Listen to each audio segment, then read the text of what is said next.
बोली विश्ववंदनी देवादेव चैतन्य चमत्कारी चिंतामणि पार्श्वनाथ भगवान की जय जय जय। बोले परम पूज्य श्रमण संस्कृति को नायक आचार्य भगवंत गुरुवर श्री 108 विद्यासागर जी महामुनिराज की जय जय जय। बोले परम पूज्य गुणायतन प्रणेता शंका समाधान करता भावना युग प्रवर्तक प्रखर वक्ता पूज्य मुनि श्री 108 प्रमाण सागर जी महामुनिराज की जय जय जय। समस्त मुनि संघ की जय जय जय। मेरे गुरुवर हैं निष्प्रही इनके कोई अरमान थोड़ी है। मेरे गुरुवर हैं निष्प्रही इनके कोई अरमान थोड़ी हैं। ये त्याग तपस्या की मूर्ति हैं कोई साधारण पहचान थोड़ी है। अरे साहब शब्दों में कैसे बांधूं इनके अनंत उपकारों को। ये तो धरती के भगवान हैं कोई साधारण इंसान थोड़ी हैं। ये तो धरती के भगवान हैं। बंधुओं शाश्वत तीर्थराज सम्मेद शिखर की इस पावन तलहटी पर स्थित गुणायतन परिसर से मैं आप सभी लोगों का हृदय तल से स्वागत वंदन और अभिनंदन करता हूं। बंधुओं जैसा कि आपको विदित है शाश्वत तीर्थराज सम्मेद शिखर की इस पावन तलहटी पर पूज्य मुनिश्री प्रमाण सागर जी महाराज की कैसी अद्भुत परिकल्पना जो गुणायतन के रूप में साकार हो रही है। निश्चित ही बंधुओं गुणायतन वो गुणों का आयतन है जिसके माध्यम से व्यक्ति अपने अंतरंग में गुणों का गुणात्मक परिवर्तन कर पाएगा और निश्चित ही न जाने कितने लोगों के सम्यक्त्व का कारण बनेगा ये गुणायतन। बंधुओं गुणायतन में आकर आप जान पाएंगे कैसे कंकर शंकर हो जाता है, कैसे भक्त से भगवान तक की यात्रा होती है, आत्मा से परमात्मा कैसे एक जीव हो जाता है, वो सब आप देख पाएंगे इस गुणायतन में। बंधु पूज्य गुरुदेव की परिकल्पना को साकार करने के लिए देश विदेश से पूरे देश से लोग अपने दान और योगदान के माध्यम से महती भूमिका निभा रहे हैं। उसी कड़ी में आज जिन लोगों ने गुणायतन से जुड़ करके अपने आप को सौभाग्यमय बनाया है ऐसे श्रावक श्रेष्ठियों के नामों की उद्घोषणा कर रहा हूं। आज जिन्होंने गुणायतन से संस्थापक सदस्य ट्रस्टी बनकर के अपने आप को जोड़ा है ऐसे श्रावक श्रेष्ठी दीपक देवचंद जी गुलालकारी, नेवी वृषाली दीपक गुलालकारी, अनुज दीपक गुलालकारी, अमरावती महाराष्ट्र से एक बार जोरदार करताल ध्वनि से अभिनंदन कीजिएगा। और इनके सम्मान में मैं बुलाना चाहूँगा श्रीमान अनिल कुमार जी जैन साहब पूज्य गुरुदेव के अग्रज भ्राता जिन्हें होने का सौभाग्य, श्रीमान NL जैन साहब कोषाध्यक्ष गुणायतन। मैं निवेदन करूंगा और ऐसे श्रावक श्रेष्ठी का जोरदार करताल ध्वनि से अभिनंदन कीजिएगा। पूरा परिवार खड़ा हो जाए अपने स्थान पर। इन्होंने आज ट्रस्टी बनकर के गुणायतन से जोड़ा है अपने आप को। इनके पुण्य की बहुत बहुत अनुमोदना करते हैं। बंधुओं ऐसे ही न जाने कितने लोग गुणायतन से आज जुड़ चुके हैं और कई हजारों में संख्या गुणायतन परिवार की हो चुकी है। एक बार जोरदार करताल ध्वनि इनके पुण्य की अनुमोदना कीजिए। आप भी इनसे प्रेरणा ले सकते हैं और जो अब तक गुणायतन से नहीं जुड़े हैं मैं निवेदन करूंगा कि आप गुणायतन से अवश्य जुड़िए। मैं इसलिए कह रहा हूं क्योंकि आने वाली पीढ़ी आपको धन्यवाद देगी, कहेगी कि जो गुणायतन सम्मेद शिखर की तलहटी पर इतिहास लिखा है उसमें हमारा भी नाम अंकित है। आइएगा इसी कड़ी में जिन्होंने स्वर्ण दान दिया है 20 ग्राम सोना और 30 ग्राम चांदी लगभग, जिन्होंने गुणायतन को समर्पित की है ऐसे श्रावक श्रेष्ठी स्वर्गीय शांति कुमार जी मंजिला जी की प्रथम पुण्य तिथि पर धर्मपत्नी निर्मला देवी मंजिला सीकर राजस्थान से एक बार जोरदार करताल ध्वनि से इन्होंने ऑनलाइन देखिए गुणायतन से जुड़ा है, लोगों का भाव जुड़ा है और लोग निरंतर अपनी चंचला लक्ष्मी का सदुपयोग कर रहे हैं। आप भी जुड़िएगा। चलिएगा बंधु अब चलते हैं जिस कड़ी का हम सबको इंतजार रहता है। लोग टीवी चैनल के माध्यम से टकटकी लगा करके बैठे हुए हैं और इंतजार कर रहे हैं शंका समाधान के सत्र का। तो आइएगा हम प्रारंभ करते हैं। सभी लोग दोनों हाथों को जोड़ें। पूज्य गुरुदेव का मंगल आशीष हमें प्राप्त हो, गुरुदेव की वरदानी छांव हम पर रहे। बोलिए हे गुरुवर नमोस्तु नमोस्तु नमोस्तु। आइएगा शंका का समाधान इस सत्र को प्रारंभ करते हैं। सर्वप्रथम हमारे बीच में प्रथम प्रश्न के लिए मैं बुला रहा हूं नकुल चंद्रकांत फुलाड़ी अमरावती से जो है अपना प्रथम प्रश्न लेकर के आ रहे हैं और उसके बाद तैयार रहेंगी श्रीमती साधना विजय जी जैन एडवोकेट दिल्ली से। बोलिए बोलिए बोलो। ओम। हाँ नमोस्तु महाराज जी, इच्छामी महाराज जी। महाराज जी एक शंका सवाल, अपनी भारतीय संस्कृति में जैन धर्म का एक विशिष्ट स्थान रहा है और जैन संस्कृति की वजह से भारतीय संस्कृति अपना उच्चतम लेवल प्राप्त कर सकी है। इस भारत संस्कृति में एक ऐसी बात हो गई है कि जहाँ जैन संस्कृति से भारत पहचाना जाता है, वही जैन संस्कृति आज बहुत कमज़ोर होती हुई दिख रही है, क्योंकि उसका प्रचार और प्रसार उस माध्यम से नहीं हो रहा है। जैसे आज संस्कृति में चामुंडा राय, जिन्होंने गोमटेश्वर बाहुबली स्वामी का निर्माण किया, बिंदुसार राजा, जिन्होंने जैन धर्म का प्रचार किया, जैसे चंद्रगुप्त मौर्य, अपने महाराष्ट्र के कर्मवीर भाऊराव पाटिल, जिनकी रयत शिक्षण संस्था है, जिनके 108 कॉलेज स्कूल्स बच्चों को पढ़ा रहे हैं, कौटिल्य है, विक्रम साराभाई है, फूलचंद जैन है, जो एक जर्नलिस्ट थे, जालियनवाला बाग में भारतीय कांग्रेस कमेटी के डिक्टेटर रहे हैं, बाबू मूलचंद जैन थे, जो फ्रीडम फाइटर थे।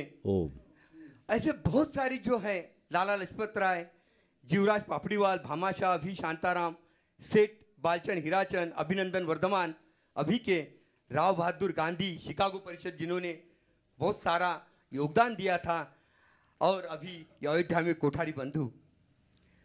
महाराज जी, क्यों ना इन सभी का पाठशाला में जो विषय रखे जाते, जो धार्मिक पाबी पे रहते हैं, लेकिन बच्चों को अगर इनका इतिहास पढ़ाया जाए तो बहुत आज बच्चों पे जो संस्कार है, अपना इतिहास मालूम गिरेंगे। आपका सुझाव बहुत अच्छा है। निश्चित भारत के विकास में जैनों का महत्वपूर्ण योगदान रहा है। भारतीय संस्कृति को जैनों ने जी भर करके सींचा है, उसे पल्लवित और पुष्पित किया है, इसमें कोई संशय नहीं। लेकिन ये विडंबना ही कहलाएगी कि आज उसे ठीक तरीके से रेखांकित नहीं किया जाता, प्रचारित नहीं किया जाता। हम जैन लोग इन्हें प्रचारित भी करते हैं तो प्रायः ये जैनों तक सीमित रह जाते हैं और चंद जैन इसे जानते हैं और कुछ पल के लिए अपने आप को गौरवान्वित महसूस करते हैं और भूल जाते हैं। हमें इन सब प्रसंगों को व्यापक पैमाने पर जनता के बीच डालना चाहिए, और अभी तो इंटरनेट का युग है, हम उसके माध्यम से इस तरह के अलग अलग ब्लॉग्स बना करके लोगों को उपलब्ध करा सकते हैं, अन्य माध्यमों से भी करा सकते हैं, कराए भी जाने लगा है। सभी लोग, जो लोग इस तकनीक से जुड़े हुए हैं और जिनके पास इन सब चीज़ों की प्रामाणिक जानकारियां हैं और जो जानकारियां उपलब्ध है, उसे जन जन तक पहुंचाने का प्रयास करना चाहिए, ताकि विश्व पटल पर हम जैनों के गौरव को प्रस्थापित कर सकें। महाराज जी, मेरी इच्छा है कि आपका मार्गदर्शन मिले, मैं उसकी एक पुस्तिका, बहुत सारी पुस्तकें भी हुई है, जैनत्व की गौरव गाथा, अभी जो पाठशाला में बहुत अच्छी पुस्तक है उनकी, आपके अरे वो है ना, हुकुमचंद जी सांवला, हुकुमचंद जी सांवला ने बहुत अच्छी कृति लिखी है। आप उस कृति को मंगाइए और उसे लोगों तक पहुंचाइए। अगले प्रश्न के लिए मैं निवेदन कर रहा हूँ श्रीमती साधना जी विजय जी, एडवोकेट, और उसके बाद तैयार रहेंगी मंजू जैन, ट्रस्टी गुणायतन।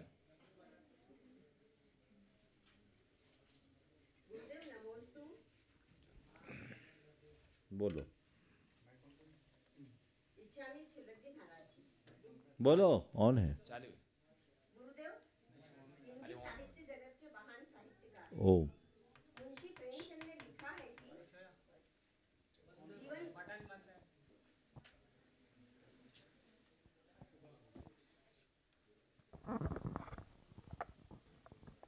हिंदी साहित्य जगत के महान साहित्यकार मुंशी प्रेमचंद ने लिखा है कि जीवन जीने के बहुत तरीके हो सकते हैं, लेकिन सबसे अच्छा तरीका वही है जो खुद को संतुष्टि दे और दूसरों को तकलीफ ना दे।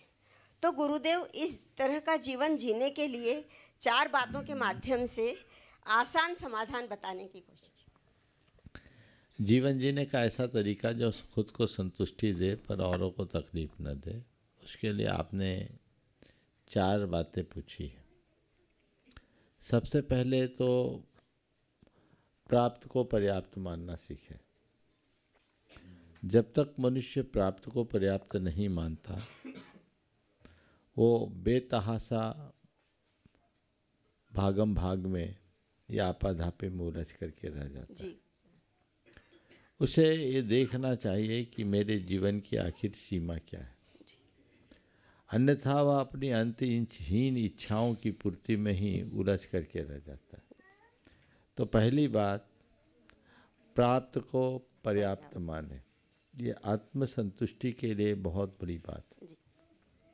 दूसरी बात, सादगी को अपना साध्य बनाए, सादा जीवन और उच्च विचार के आदर्श को आत्मसात करें। जीवन में जब सादगी होती है तब संतोष आता है जी गुरुदेव। और वो खुद को भी संतुष्ट रखती है, औरों को भी संतुष्ट करने में सहायक बनती है। तो सादगी को जीवन में उद्घाटित करने का प्रयास और अभ्यास होना चाहिए। आपने तीसरी बात मैं कहूँगा, ऐसे व्यक्ति को सकारात्मक सोच का धनी बनना चाहिए। अपनी सोच को हर जगह सकारात्मक बनाकर रखना चाहिए। और चौथी बात, उन्हें विधि के विधान पर विश्वास रखकर चलना चाहिए। यदि ये चारों बातें व्यक्ति आत्मसात कर ले तो आत्मसंतुष्टि सहज उनके भीतर प्रकट होगी और उसके बल पर किसी का बुरा भी नहीं होगा। नमोस्तुते। श्रीमती मंजू जैन, व्यावर ट्रस्टी गुणायतन, और उसके बाद तैयार रहेंगे अरविंद्र कुमार जी जैन, ललितपुर से।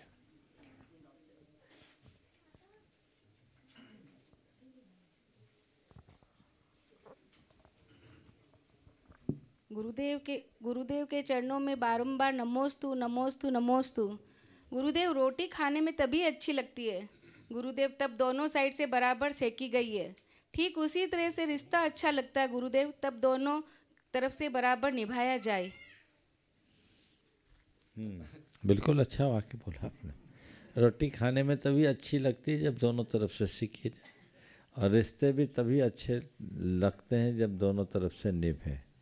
बात बिल्कुल सही है, पर मैं इसमें थोड़ा संशोधन करना चाहता हूँ।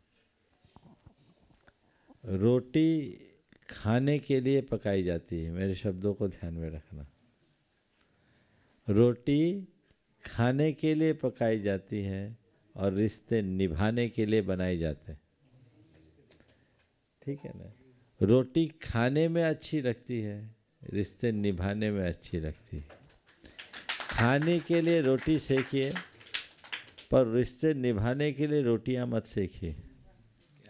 कई लोग कई तरह से रोटियां सेकने लगे हैं। उस तरह की प्रवृत्तियों से बचना चाहिए और रिश्ते को यथासंभव निभाने का प्रयत्न करना चाहिए।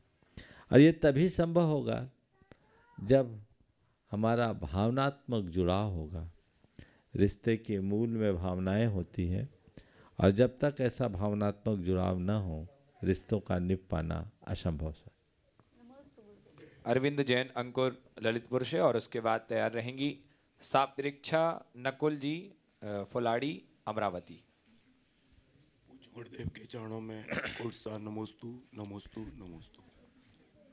महाराज श्री, मेरा प्रश्न यह है, सामान्य प्रश्न है, जब से हम पूजा करते हैं, विसर्जन पाठ के दौरान आए जो देवगण पूजे भक्त प्रमाण ते अब जावों कृपा कर अपने अपने थान, श्री जनवर की आशका लीजे शीश चढ़ाए, ये 3 शब्द आते हैं, 3 लाइन।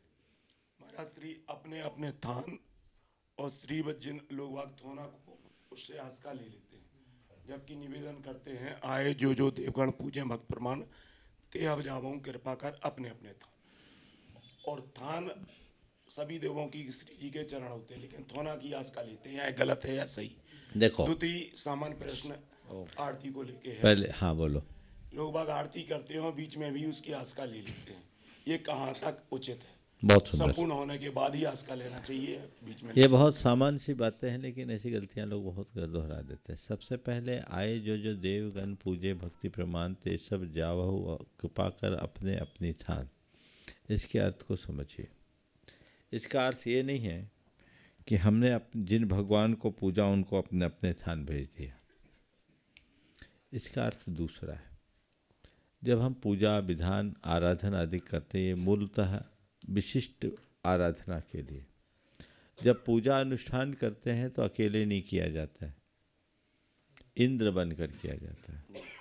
और इंद्र जब पूजा करता है तो अकेले नहीं करता, वो चतुर्निकाय के देवों के साथ करता है। तो हमने पूजा करना शुरू की इंद्र बनकर। अब पूजा समाप्त हो गई, हम तो अपने घर जा रहे हैं। जिनको बुलाया उनको धन्यवाद देंगे कि नहीं, और उनको सी ऑफ करेंगे कि नहीं करेंगे। तो ये उसका द्योतक है कि मेरे आह्वान पर जो देव मेरी पूजा में शरीक होने के लिए आए थे, आए जो देवगण, आहुता ये पूरा देवा, आए जो देवगण, वे सब अपनी अपनी भक्ति के अनुसार पूजा किए। पूजे भक्ति प्रमाण का अर्थ ये है। आहुता ये पूरा देवा, इसकी संस्कृत की लाइन अगली क्या है? हाँ, लब्ध भागा यथाक्रमम ते हाँ, हाँ, वो तो हिंदी है। तो वो उन सब ने अपनी अपनी भक्ति के अनुसार भगवान की पूजा की। अब मेरी पूजा खत्म हो गई, उनको धन्यवाद, बहुत बहुत आभार। ते सब जाओ कृपा कर अपने अपने थान, अब आप जा सकते, आप फ्री हम फ्री।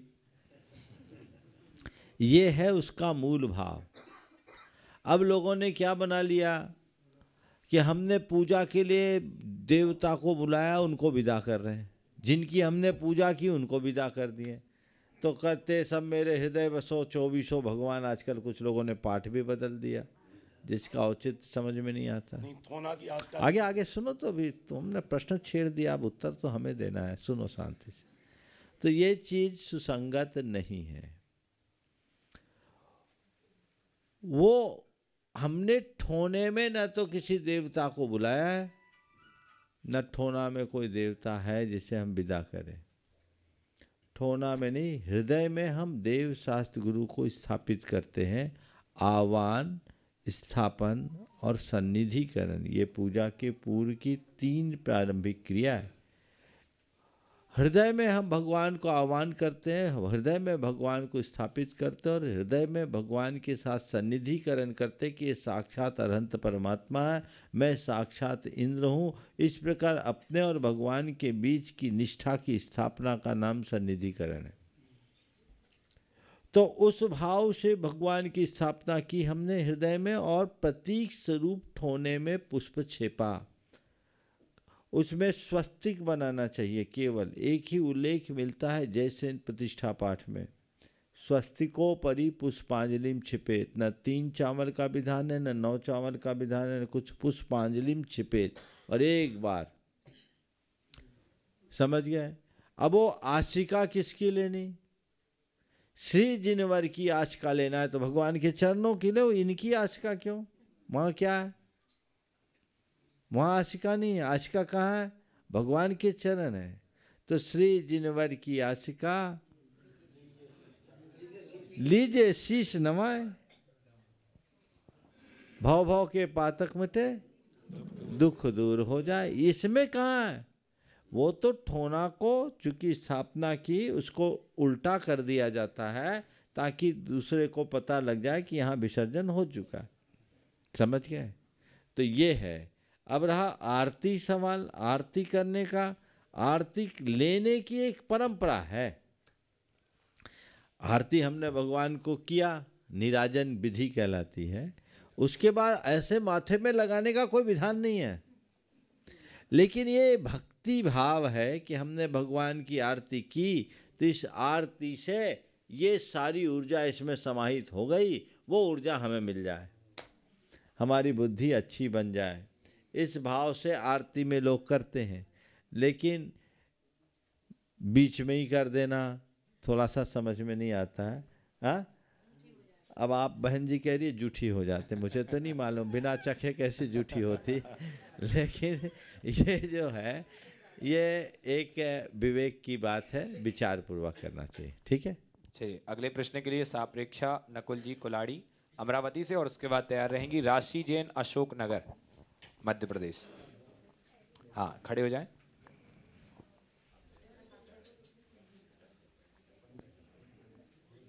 ओम नमोस्त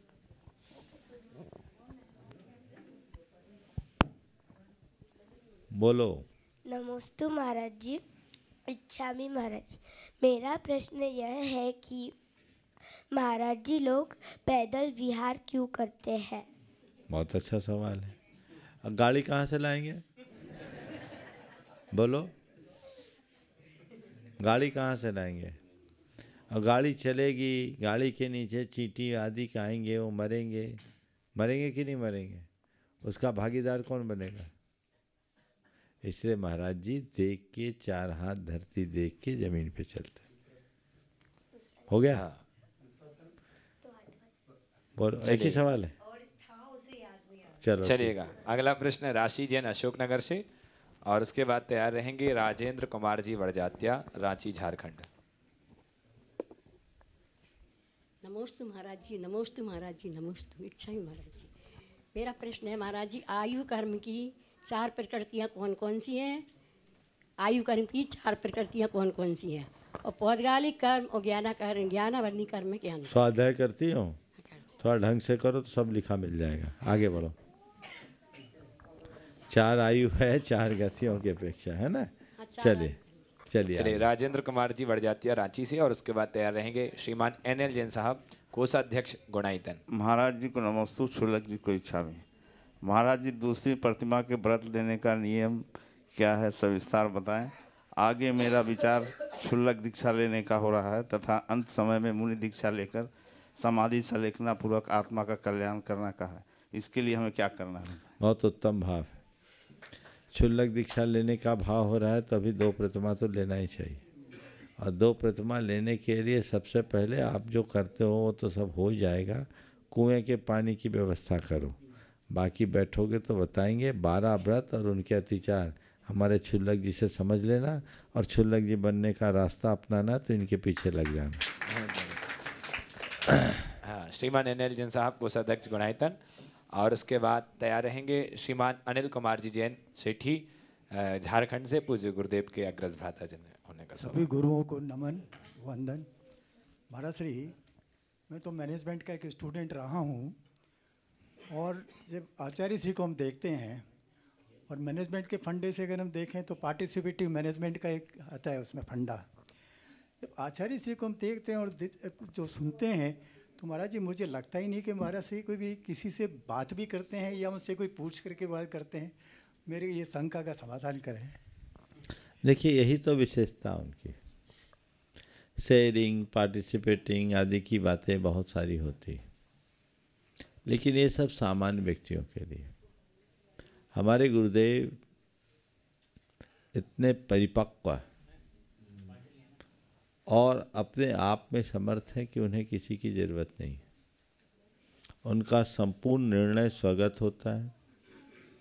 वो किसी भी मुद्दे पर कभी किसी से विचार विमर्श नहीं करते, और जो भी निर्णय लेते हैं बहुत सोच समझ के लेते हैं, और उनका हर निर्णय सही होता है। कई बार ऐसा दिखता है कि ये निर्णय सही नहीं है, लेकिन बाद में दिख जाता है कि ये निर्णय ही सही था। ये विशेषता है। ये कोई बिरले महाप्रतापी पुण्यवान जीवों के लिए ही संभव होता है। वो विलक्षणता इनके व्यक्तित्व की एक सबसे बड़ी विशेषता है। हर किसी में संभव नहीं है। हर व्यक्ति को बार बार सोचना पड़ता है, लेकिन ये लोग आचार्य महाराज तो अद्भुत प्रतिभा के धनी हैं। प्रत्युत्पन्नत्व के साथ ये चीज़ें होते हैं। नमस्ते महाराज श्री। आइएगा, अगले प्रश्न के लिए मैं अब निवेदन कर रहा हूँ श्रीमान अनिल जी सेठी, हजारीबाग। नमस्ते महाराज जी, इच्छा में महाराज जी। महाराज जी, लक्ष्य की ओर कैसी दृष्टि रखें कि समस्याएं दिखनी ही बंद हो जाए? लक्ष्य की ओर कैसी दृष्टि रखें कि समस्याएं दिखनी ही बंद हो जाए?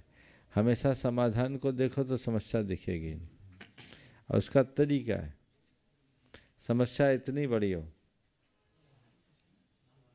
समस्या इतनी बड़ी हो तो खुद को इतना बड़ा कर दो।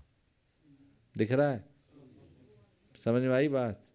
समस्या इतनी सी हो, अपने आप को इतना बड़ा कर लो। हम लोग अपनी पूरी शक्ति इतनी सी समस्या में लगा देते हैं, जबकि हमारे पास खुद को इतना बड़ा बनाने की पूरी ताकत है, सामर्थ्य है, अनुकूलता है।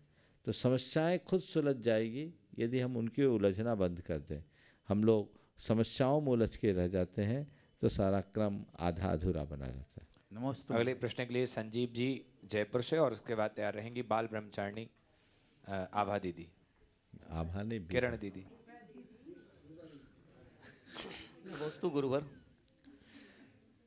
आज कुछ प्रश्न छोटी छोटी समस्याओं को लेकर के थे जैन धर्म की, तो उसी कड़ी में एक प्रश्न मैं अभी पूछ रहा हूँ कि सभी जानते हैं कि हमारे वीतराग प्रभु बिल्कुल अपने जैसा बनाने का मार्ग प्रशस्त करते हैं, कुछ देते नहीं। लेकिन जब हमारे ऊपर कोई भी विपदा या कुछ आती है तब हम अपना मार्ग अपने धर्म से हटके कोई चोला चढ़ाना या किसी और धर्म की स्थितियों को, कोई कहता है वहाँ चले जाओ, वहाँ चले जाओ, ये चले जाओ, इसको अपनाना शुरू कर देते हैं। और उसमें कदाचित कोई चीज़ सत्य हो जाती है या किसी कारण से हो जाती है तो हम उस चीज़ को अपनाने लग जाते हैं और अपने धर्म को थोड़ा थोड़ा भूलने लग जाते हैं। तो इस मार्ग से बचने के लिए, अपने मार्ग पे चलने के लिए, मैंने पंडित बनारसी दास जी जो हैं उनकी कुछ जीवनी के बारे में पढ़ा कि उनकी 3 शादियां हुई, 9 बच्चे हुए उनके, लेकिन एक भी बच्चा बचा नहीं, लेकिन उन्होंने जैन धर्म का मार्ग नहीं छोड़ा।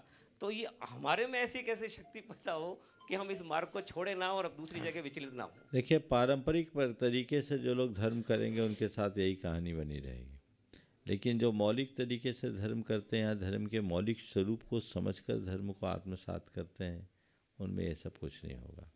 हम लोगों को परंपरागत श्रद्धा मिली है, संस्कार मिले, उससे प्रेरित होकर धर्म करते रहते हैं ज़्यादातर लोग। तो फिर जब कोई आपद विपद होती है तो इधर उधर भटकने लगते हैं, क्योंकि सहन करने की शक्ति नहीं, तत्व ज्ञान नहीं, स्वरूप का बोध नहीं। जिन्हें स्वरूप का बोध होता है वो समझते हैं कि वस्तु स्वरूप क्या है, इसमें हमारे जीवन में जो कुछ भी प्रसंग घट रहे हैं इसके पीछे क्या है। ये स्वरूप बोध होने के बाद किसी भी प्रकार का भटकाव नहीं होता। तो हमें चाहिए कि हम स्वरूप बोध जगाएं। जिनके जीवन में ये बोध जग जाता है वो बिल्कुल मेरू की तरह स्थिर रहते हैं, और जो बोध से शून्य होते हैं वो 70 मड़िया पूछते रहते हैं। भय और लोभ, ये 2 चीज़ें जब तक हृदय में हावी होगी तब तक सच्चा धर्म प्रतिष्ठापित नहीं होगा। भय और लोभ से मुक्त चित्त में ही धर्म प्रकट होगा। नमोस्तु गुरु। बाल ब्रह्मचारिणी प्रभा दीदी, और उसके बाद विभा दीदी, और उसके बाद तैयार रहेंगी लाभांशी जैन पनागर से।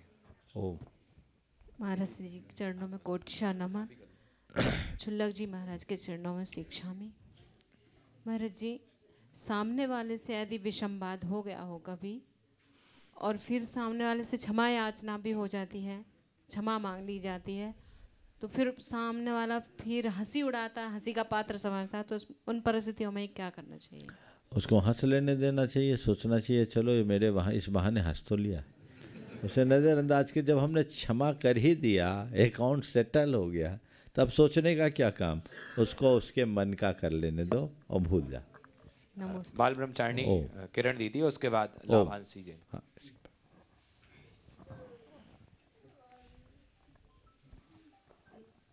कोटि नमन।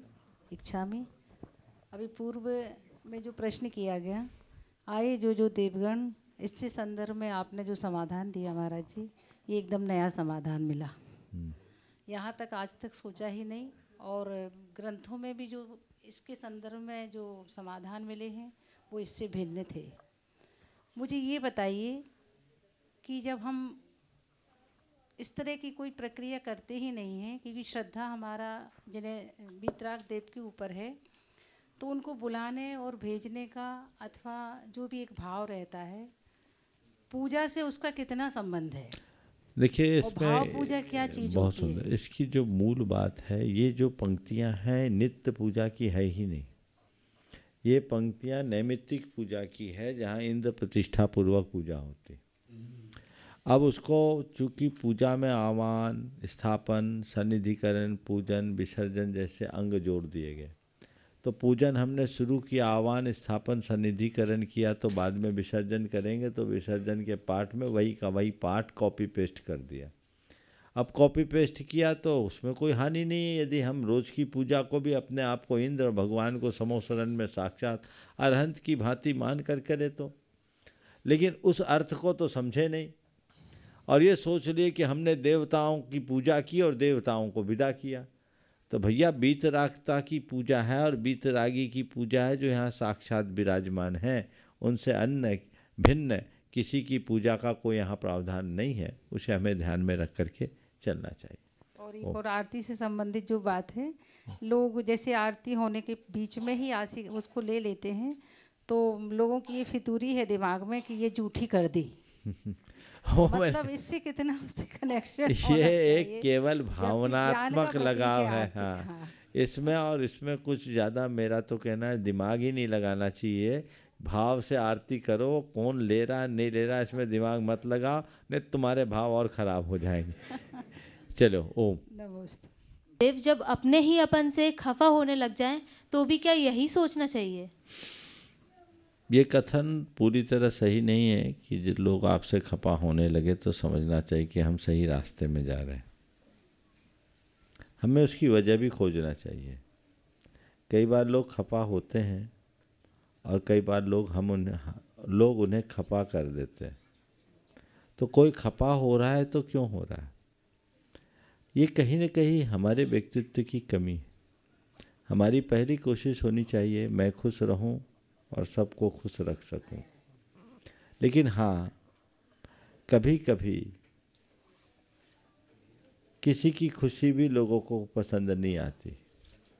बेवजह यदि कोई खपा हो रहे तो बात जुदी है, लेकिन यदि मुझसे कोई खफा है तो मुझे उसकी समीक्षा जरूर करनी चाहिए। अगले प्रश्न के लिए दीपा अक्षय जैन ललितपुर से, और उसके बाद तैयार रहेंगे आकाश जैन ब्यावर से। आकाश जी ब्यावर तैयार रहेंगे। नमोस्तु महाराज जी, चुल्लक जी को इच्छा में। महाराज श्री, जैसा कि कहते हैं ना कि किसी के बारे में अच्छा सोचो तो अपनी भावनाएं उस तक पहुंच जाती हैं। तो हमारे हस्बैंड जैसे पूजन अभिषेक नहीं करते हैं, हमारा बहुत मन होता है कि वो भी हमें गंधोदक दें या डेली अभिषेक पूजन करें, तो क्या हमारी भावनाएं उन तक नहीं पहुंचती? आप तो पहुंच ही गई होगी।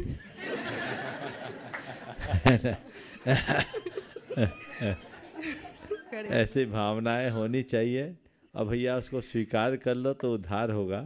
समझ गए?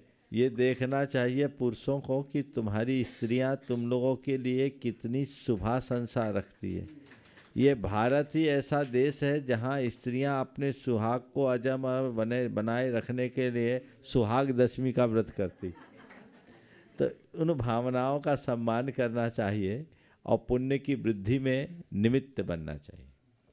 आकाश जैन ब्यावर से, और उसके बाद तैयार रहेंगी विनीता अजमेरा जयपुर से। नमोस्तु गुरुवर, नमोस्तु। मेरा प्रश्न है, एक अभी जो टॉपिक हुई उस पर कि अपन आरती करते हैं तो बोले कि आरती करने में उसमें जो एनर्जी आती है इसलिए अपने उसकी आशका लेते हैं, तो फिर रिपीट उसी सेम आरती से वापस आरती करें तो पहले की एनर्जी और बाद में की भी वो एनर्जी और अबे आधा समाधान आपने सुना, आधा नहीं सुना। मैंने क्या क्या झमेले में पड़ो ही नहीं। चलो आगे। महाराज एक प्रश्न और कि यक्ष यक्षिणी और देव देवियों, अपन देव देवियों को तो बुलाते हैं और यक्ष यक्षिणी रहते हैं, तो देव देवी मंदिर में क्यों नहीं होते? माने उनकी प्रतिमा या वो सारी चीज नहीं होती, यक्ष यक्षिणी होती है, डिफरेंस ना हमें देव देवी की जरूरत है ना यक्ष यक्षिणी की जरूरत है। हमें 24 तीर्थंकर से मतलब है, उनकी आराधना करो और तरो। नमोस्तु। श्रीमती विनीता जैन अजमेरा जयपुर से, और उसके बाद तैयार रहेंगे डॉक्टर संदीप जैन। गुरुवर के चरणों में शश्वत बार नमन, चुल्लक जी महाराज जी के चरणों में इच्छा में। गुरुवर, जब कोई साधना रत अपनी साधना में आगे चल रहा हो और हम श्रावकों का क्या ये कर्तव्य बनता है कि उनके कक्ष में हमारा लोगों का शुभ भाव हो और शुभ कलर के कपड़े हों और मोह रहित होकर हमें जाना चाहिए? देखिए, किसी भी साधक की परिचर्या से यदि कोई जुड़ता है तो वो उसकी पहली जिम्मेदारी है कि वो उसकी परिचर्या में सहायक बने, बाधक न बने। तो उसको उस पूरी मर्यादा का पालन करना चाहिए और उसी अनुरूप उसकी चर्या क्रिया होनी चाहिए, क्योंकि आपकी थोड़ी सी चूक सामने वाले के परिणामों को बिगाड़ने में निमित्त बन सकती है। और यदि ऐसा हुआ तो किया कराया सब मटिया मेट हो सकता है, इसलिए इतना ध्यान रखना ही चाहिए। शुभ कलर रंगों का भी फर्क पड़ता है, सात्विकता रखनी चाहिए यथासंभव। डॉक्टर संदीप जैन, रूपाली जैन, और उसके बाद तैयार रहेंगी स्मिता जैन लखनादौन। नमोस्तु गुरुदेव, नमोस्तु गुरुदेव, नमोस्तु गुरुदेव। आपके चरणों में त्रिवार नमोस्तु, कोटि कोटि वंदन। महाराज जी मेरा ये प्रश्न है नहीं दे कि बोलो। हमारी दृष्टि और वृत्ति में पवित्रता लाने के लिए हमें क्या क्या पुरुषार्थ करने चाहिए और उसमें सुधार लाने के लिए हम जीवन में क्या कर सकते? दृष्टि और वृत्ति में पवित्रता लाने के लिए रोज शुभ भावनाएं भानी चाहिए और भावनाओं में हे भगवान मेरा मन पवित्र हो, मेरी दृष्टि निर्मल हो, मन में सकारात्मकता हो, व्यवहार में हमारी शालीनता हो, इस तरह की भावनाएं अपने मन में देना चाहिए। अगर भावना योग को सही तरीके से निमित किया जाए तो इन सब चीज़ों का पूर्ण लाभ मिल सकता है। धन्यवाद। अगले प्रश्न के लिए स्मिता जैन लखनऊ से और उसके बाद तैयार रहेंगी श्रीमती समता जैन। हाँ बोलिए। नमस्ते गुरुवर के चरणों में कोटि कोटि नमन तथा क्षुल्लक और क्षुल्लिकाओं को। क्षुल्लिका नहीं है, क्षुल्लक जी है। बोलो हाँ, बोलो हाँ। गुरुदेव, जब बहुत गुस्सा आता है, बहुत क्रोध आता है, तो क्रोध पर आपने खुद पर कैसे नियंत्रण रखे? भावना योग के बारे में सुना है? हाँ सुना है। तो थोड़े दिन भावना योग करो और मुझे शांत रहना है, अभ्यास करके देखो। ऐसे ही हंसते हुए आके कहोगे महाराज चमत्कार हो गया। धन्यवाद। श्री स्मिता जैन लखनऊ से और उसके बाद तैयार रहेंगी कमला बेन अहमदाबाद। परम पूजनीय प्रणाम प्रमाण सागर महाराज जी की जय। नमोस्तु गुरुवर इच्छामी महाराज जी। मेरा सवाल यह है महाराज जी कि हमारे प्राचीन शास्त्रों के जो अभिलेख है वो हमें कहाँ से प्राप्त हुए, कैसे, और आज हम उनको कैसे पढ़ सकते हैं, ज्ञान प्राप्त कर सकते हैं? देखिए हमारे यहाँ जो भी उपलब्ध शास्त्र है ये परंपरा से है। भगवान महावीर ने जो कहा, उनके शिष्य गौतम गणधर ने उन्हें द्वादशांग के रूप में गुंथित किया और ये वचनों से प्रवाह क्रम से चलता रहा। इसको बोले श्रुत। एक आचार्य ने दूसरे को कहा, दूसरे ने तीसरे को कहा, ये कथाक्रम से चलता है। भगवान महावीर के निर्वाण के 588 वर्ष बाद सतखंडागम की रचना हुई जो लिपिबद्ध हुआ और उसी काल में आचार्य कुंदकुंद आदि महान आचार्यों ने समय सार आदि ग्रंथों की रचना की और ये ग्रंथ परंपरा क्रम से हमें आज तक चलाया। ग्रंथों को पढ़ा और उसी क्रम में एक आचार्य ने अपने शिष्य को जो ज्ञान दिया वो क्रम से चला आ रहा है। आज भी प्राचीन पांडुलिपियाँ हमारे शास्त्र भंडारों में उपलब्ध है। जी किस भाषा में महाराज जी? प्राकृत में है और जैनों ने सब भाषाओं में साहित्य लिखा है। जी जी। प्राकृत संस्कृत अपभ्रंश में मूल रूप से है, पर तमिल साहित्य भी है, कन्नड़ साहित्य भी है, तेलुगु भी है, मलयालम भी है। सब भाषाओं में जैन साहित्य, प्राचीन जैन साहित्य उपलब्ध होता है। महाराज जी, जो बाहर बच्चे रहते हैं, अगर जैसे उन्हें धर्म करना है तो वो किस प्रकार से कर सकते हैं महाराज जी? वर्चुअली करना शुरू करें जी। वर्चुअली। चलिएगा अगले प्रश्न के लिए श्रीमती कमला बेन अहमदाबाद से और उसके बाद तैयार रहेंगे मनोज जैन जी। हेलो, नमस्ते महाराज जी। चलो, नमस्ते महाराज जी। नमस्ते महाराज जी। हम देखो, हम तक नहीं खाते, पर हम समय से कल बंदना करने गई तो मैं पैदल ही गई, पैदल ही आई। फिर वहाँ पार्श्वनाथ की टूंक में गई, दर्शन कर लिया। फिर बाद में मेरे को एकदम चक्कर आया, एकदम घबराहट हुई, मैं कि मीट हुए जैसा हुआ। फिर मैं वहाँ लेट गई अंदर ही। फिर पहला पंडित जी को बोला मेरे को गंदे तक सांटो, 2-3 गंदे सांट। फिर थोड़ी देर लेटी, फिर बाद में उत्तर की कुछ भी नहीं हुआ, एकदम आराम से वंदना हो गई। बहुत बढ़िया, बहुत बढ़िया। चलिए आगे बढ़िए। और महाराज जी, मैं मेरे ओम आशीर्वाद। चलो अगले प्रश्न के लिए मनोज जी समय देखो। नहीं तो आकाश जैन सतना से जो है, आकाश जी सतना से अपना प्रश्न रखेंगे। आकाश। नमोस्तु महाराज जी। महाराज जी, जैसे मैं रात्रि भोजन, मतलब रात्रि भोजन तो नहीं कह सकता, पहले मेरा 7 बजे तक का नियम था। अब जॉब में हूँ 10-12 साल, 15 साल हो गए मेरे को। 8 बजे तक का नियम है, तो क्या ये रात्रि भोजन उचित है कि पाप लगता है? तुम खुद ही बोलो, रात में हम भोजन क्यों छोड़ते हैं? जिसमें जीवों की हिंसा नहीं हो। तो सूर्यास्त होने के बाद जीव हिंसा की पहले मैं सूर्यास्त होने के बाद जीव हिंसा की संभावना है कि नहीं? बिल्कुल है। तो फिर हम खाएंगे तो पाप लगेगा कि नहीं? 8 बजे तक की मर्यादा है। मर्यादा ठीक है, पर जिस वजह से तुमने छोड़ा वो वजह तो मिटी नहीं ना। नहीं।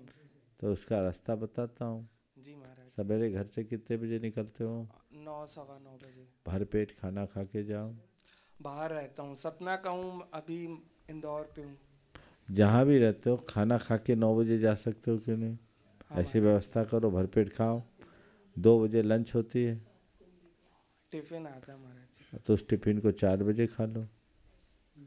और घर आकर के कुछ मत लो, ज़्यादा है तो 1 गिलास दूध पी लो। इंटरमीडिएट फास्टिंग की बात को सीख लो, ऑटोफेजी के सिद्धांत को अपना लो, ज़्यादा हेल्दी रहोगे। नमस्ते महाराज। जी, अगले प्रश्न के लिए संतोष जैन जी नागपुर से, और उसके बाद तैयार रहेंगे अर्घ कुमार जैन पूना से। अर्घ कुमार जैन। नमस्ते गुरुदेव। नमस्ते गुरुदेव। नमस्ते महाराज जी, मेरा प्रश्न ये है कि आचार्य पद तो साधु पद से श्रेष्ठ है, फिर भी आचार्य के 25 गुण बताए और साधुओं के 28 गुण बताए हैं, ऐसा क्यों? थोड़ा सा मिसिंग है। आचार्य के 36 गुण है, साधु के 28 गुण, उपाध्याय के 25 है। अच्छा। आचार्य के नहीं, उपाध्याय के। हाँ, 25। तो ये एडिशनल है 28 के अलावा। अच्छा। आचार्य में भी एडिशनल 36 हैं। वो साधु के गुण पहले साधु हैं। आचार्य में तो साधु, उपाध्याय, आचार्य तीनों के गुण हैं। उपाध्याय में आचार्य, उपाध्याय और साधु के गुण है, ऐसा समझ। चलिए, अगले प्रश्न के लिए अर्घ कुमार जी पूना से, और उसके बाद तैयार रहेंगे हमारे प्रसाद कौंडेकर जी।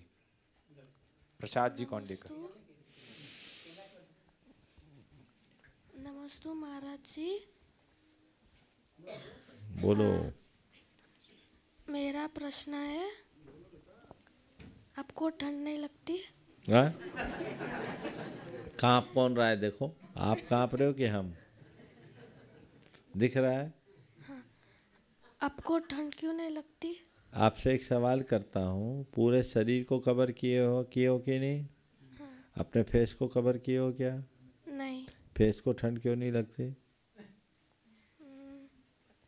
पता नहीं। पता इसलिए नहीं है क्योंकि हमने उसको कभी कवर ही नहीं किया, तो हमारी फेस की रेजिस्टेंस पावर बढ़ गई। तो जितना आप पहनोगे, ओढ़ोगे, उतनी ठंड लगेगी, और जितना सहन करोगे उतनी ठंड कम लगेगी। चलिए, चलिएगा अगले प्रश्न के लिए प्रसाद कौंडेकर जी, और उसके बाद हम जोड़ेंगे पूज्य मुनिश्री पूज्य छुल्लक श्री आदर सागर जी महाराज जी के चरणों में निवेदन। नमस्ते गुरुदेव। मेरा प्रश्न आपसे यह है कि अगर किसी आदमी को एक ही वक्त उसका कर्म और धर्म दोनों ही एक ही वक्त करना हो, तो उसे किसे चुनना चाहिए? उस समय कर्म को ही अपना धर्म मान लेना चाहिए, पर अधर्म नहीं करना चाहिए। चलिए, पूज्य छुल्लक श्री आदर सागर जी महाराज श्री के चरणों में निवेदन कि अपना प्रश्न रख करके हम सबको लाभान्वित कराएं। उसके बाद पूज्य छुल्लक श्री समादर सागर जी महाराज। नमोस्तु भगवान। महाराज जी, एक दोहा है, साईं इतना दीजिए जामे कुटुंब समाए, मैं भी भूखा ना रहूं साधु न भूखा जाए। महाराज जी, यह दोहा सुक्ति को लोग अपने जीवन में चरितार्थ कर लें तो जीवन तो बहुत धन्य हो जाता है, लेकिन वर्तमान परिस्थिति में देखने में आता है कि लोगों का पेट और पेटी नहीं भर रहा है। तो ऐसी स्थिति में उन लोगों को किस प्रकार से समझाया जाए, वो किस प्रकार की मापदंड लाएं जीवन में, ताकि अपने जीवन को संतोषमय कर लें? नमस्ते महाराज। जीवन को संतोषमय बनाने के लिए कैसे मापदंड लाएं? बहुत अच्छा सवाल है। 4 बातें कहूँगा अगर जीवन को संतोषमय बनाना चाहते हैं। सबसे पहले यथार्थ को सामने रख करके जिए। न कुछ लेकर आया, न कुछ लेकर जाएंगे। जो करेंगे सो भरेंगे। जो मेरे भाग्य में होगा वही मुझे मिलेगा। ये जो सत्य है, इस सत्य को सामने रखने वाले व्यक्ति के मन में अंतहीन असंतोष कभी नहीं पनपता। दूसरी बात, जो सामने है उसका सत्कार करना सीखो। प्रायः व्यक्ति उनके पीछे पागल होता है जो नहीं है, उन्हें नहीं देखता जो उसके पास है। जो तुम्हारे पास है उसका सत्कार करो, जो नहीं है उसकी तरफ पागल मत हो। अभावोन्मुखी दृष्टि न रखकर भावोन्मुखी दृष्टि रखो। तो वो देखने लगे तो कहीं दिक्कत नहीं है। मेरे पास 1000 है तो मैं 1000 को देखूं, पड़ोसी के लाख की तरफ मेरी दृष्टि ठीक नहीं है। ये दृष्टि होनी चाहिए। तो ये भावोन्मुखी दृष्टि हो, जो सामने है उसका सत्कार करो, जो नहीं है उसकी तरफ देखने की कोशिश न करें। तीसरी बात, संयमी प्रवृत्ति हो। संयम से संतोष बढ़ता है। असंयम मनुष्य के हृदय में अनेक प्रकार की कृत्रिम इच्छाओं को प्रकट कर देता है, जो जीवन को उलझा कर रख देता है। और जितना अधिक संयम होगा जीवन में उतनी शालीनता होगी, सहजता होगी और जीवन को उतना अच्छा बनाया जा सकेगा। इसलिए संयमी प्रवृत्ति होनी चाहिए। और चौथी बात, व्यक्ति को अपनी लालसा पर नियंत्रण रखने का प्रयास करना चाहिए। ये चारों चीज़ें जीवन में आ जाए तो संतोष बहुत सहजता से उद्घाटित हो सकता है।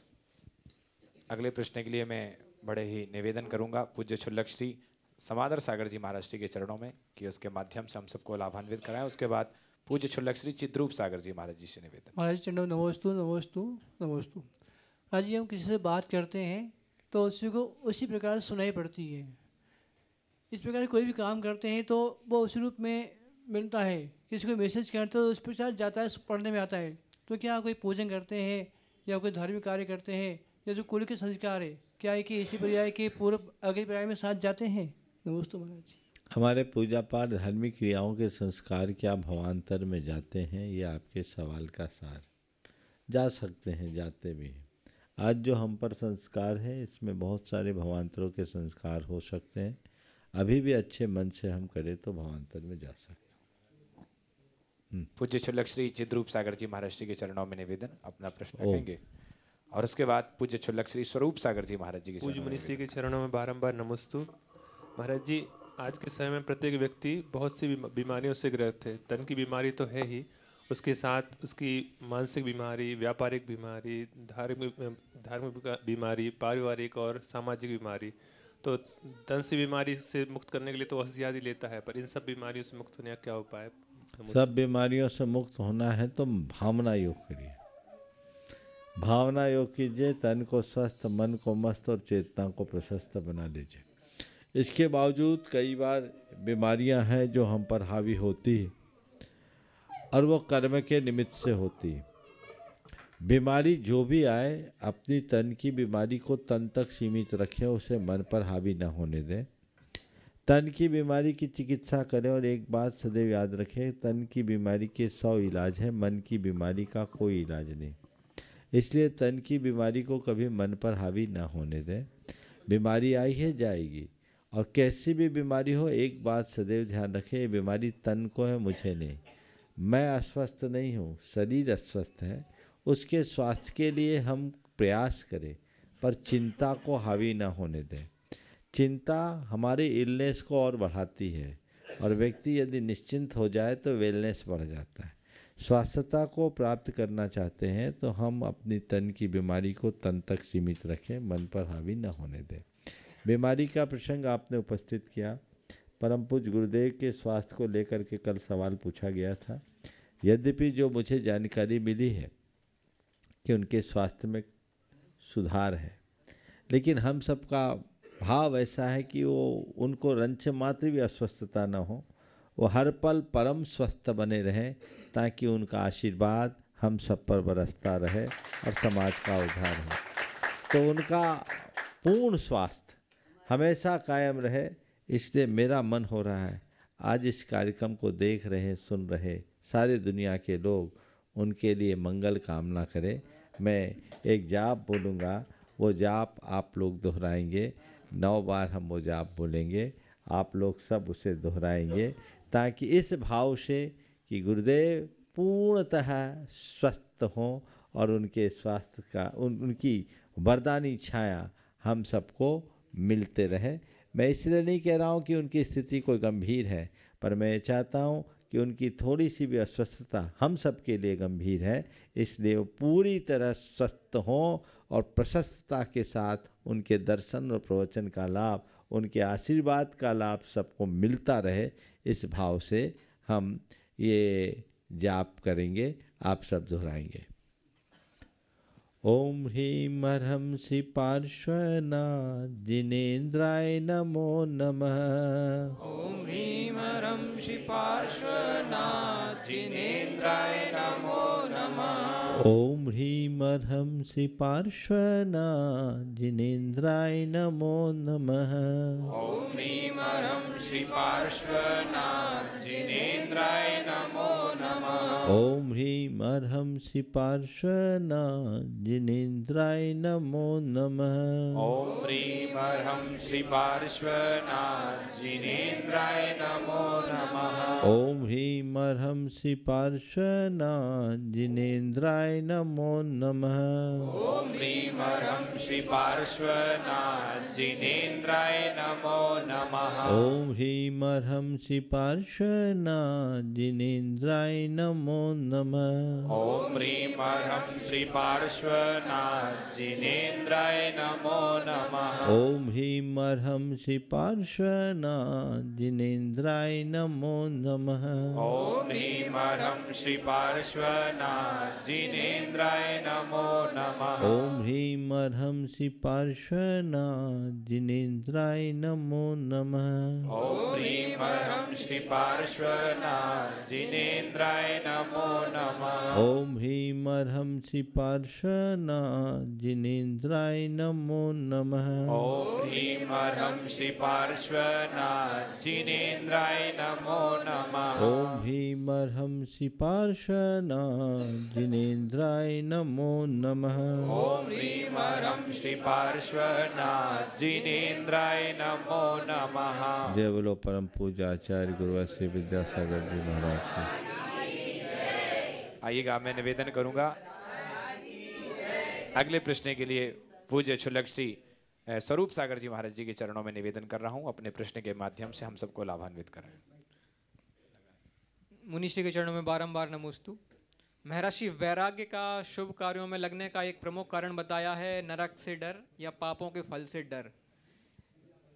आज प्रायः देखा जा रहा है महर्षि कि लोग पापों से नहीं डरते, पापों के फल से भी नहीं डरते, क्योंकि उनका पापों के फल से शायद श्रद्धा नहीं है कि पाप का फल हमें भोगना पड़ेगा। तो महर्षि ये श्रद्धा कैसे जमे, कैसे लोगों का पापों से डर जागे?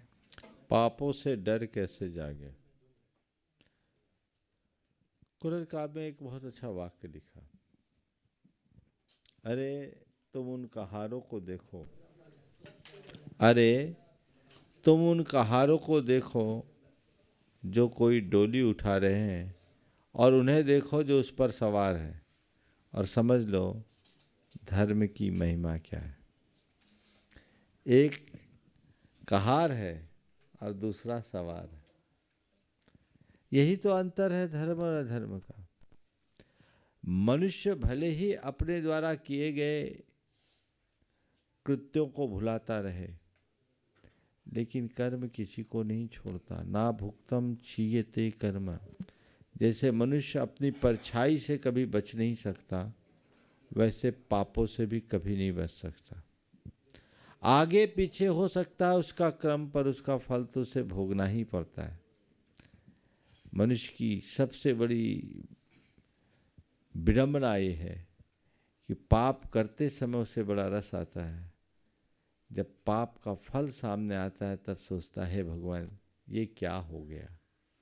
तो ये समझना चाहिए और अपने जीवन को पापात्मक वृत्ति से बचाने की कोशिश करनी चाहिए। हाँ कला जी। हाँ हाँ कला जी कासलीवाल, अपना प्रश्न।